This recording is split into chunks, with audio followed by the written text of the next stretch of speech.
Hello friends, welcome to spicy masala taste. இன்னைக்கு நம்ம வீடியோவில் என்ன பார்க்க போறோம்னா இன்ஸ்டன்ட் அல்வா ரெசிபி தாங்க பார்க்க போறோம். ஒரு கப் கடலை மாவு இருந்தால் போதுங்க, சூப்பரான அல்வா செஞ்சிடலாம்.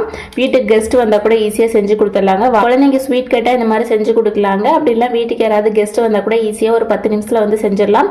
இந்த அல்வா எப்படி செய்யலாம்னு பார்க்கலாங்க. அதுக்கு முன்னாடி நம்மளோட சேனல் சப்ஸ்கிரைப் பண்ணாமல் வந்தீங்கன்னா சப்ஸ்கிரைப் பண்ணி சப்போர்ட் பண்ணுங்க. இப்போ வாங்க வீடியோக்குள்ளே போயிடலாம். அடுப்பை தச்சுட்டு பாத்திரம் வச்சுருக்கேங்க.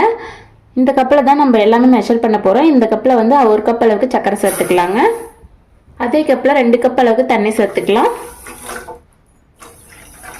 சக்கரை வந்து பாகுபதெல்லாம் எதுவும் தேவையில்லைங்க, கரைஞ்சி வந்தால் மட்டும் போதும். இங்கே பாருங்க, சக்கரை வந்து கரைஞ்சி வந்துருச்சு. இப்போ இது ஒரு பக்கம் இருக்கட்டுங்க. இப்போ அதே அடுப்பில் ஒரு நான்ஸ்டிக் பேன் வச்சுருக்காங்க. 1/4 கப் அளவுக்கு நெய் சேர்த்துக்கலாம். அல்வாவுக்கு வந்து நெய் கொஞ்சம் அதிகமாக இருந்தால் தாங்க நல்லா டேஸ்ட்டாக இருக்கும். நெய் வந்து சூடாகி வந்துருச்சுங்க. இப்போ நம்ம சக்கரை எடுத்தோம் இல்லைங்களா, அதே கப்பில் 1 கப் அளவுக்கு கடலை மாவு சேர்த்துக்கலாங்க. அடுப்பு வந்து மிதமான தீயில வச்சு நல்லா கலந்து விடுங்க. ஒரு 2-3 நிமிஷம் வந்து இதே மாதிரி நெய்யில் வந்து நம்ம மாவு வந்து வறுத்து எடுத்துக்கலாங்க. ஒரு 2 நிமிஷம் தான் ஆச்சுங்க, சூப்பராக வறுபட்டு வந்துடுச்சு. இந்த மாதிரி பபிள்ஸ்லாம் வருது இல்லைங்களா, இது வந்து கரெக்டான ஸ்டேஜ். நம்ம ஆல்ரெடி வந்து சர்க்கரை கரைச்சி வச்சுருக்கோம் இல்லைங்களா, அது வந்து கொஞ்சமாக சேர்த்துக்கலாங்க. நல்லா கலந்து விட்டுக்கலாம். அடுப்பு வந்து லோ ஃப்ளேமில் வச்சுக்கோங்க. பாருங்க, இந்த மாதிரி நல்லா கலந்து விட்டதுக்கப்புறம் மறுபடியும் மீதி இருக்கிற சக்கரை தண்ணியும் ஆட் பண்ணிக்கலாங்க. ஃபஸ்ட்டு வந்து கட்டி இருக்கிற மாதிரி தாங்க இருக்கும். நம்ம வந்து கலந்து விட்டோம்னா கரெக்டான பதத்துக்கு வந்துடுங்க. இங்கே பாருங்கள், நல்லா கட்டி இல்லாமல் நல்லா கலந்து விட்டாச்சுங்க.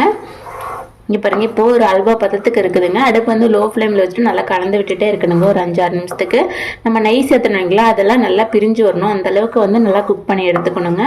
நான் கொஞ்சமாக கேசரி பவுடர் தாங்க தண்ணியில் கலக்கி எடுத்திருக்கேன். நான் ஆரஞ்சு கலர் எடுத்திருக்கேங்க.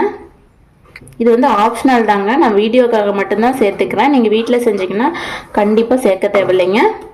நல்லா கலந்து விட்டுட்டே இருக்கலாங்க. நல்லா நெய் வந்து பிரிஞ்சு வரணும், அதுதான் வந்து கரெக்டான பதங்க.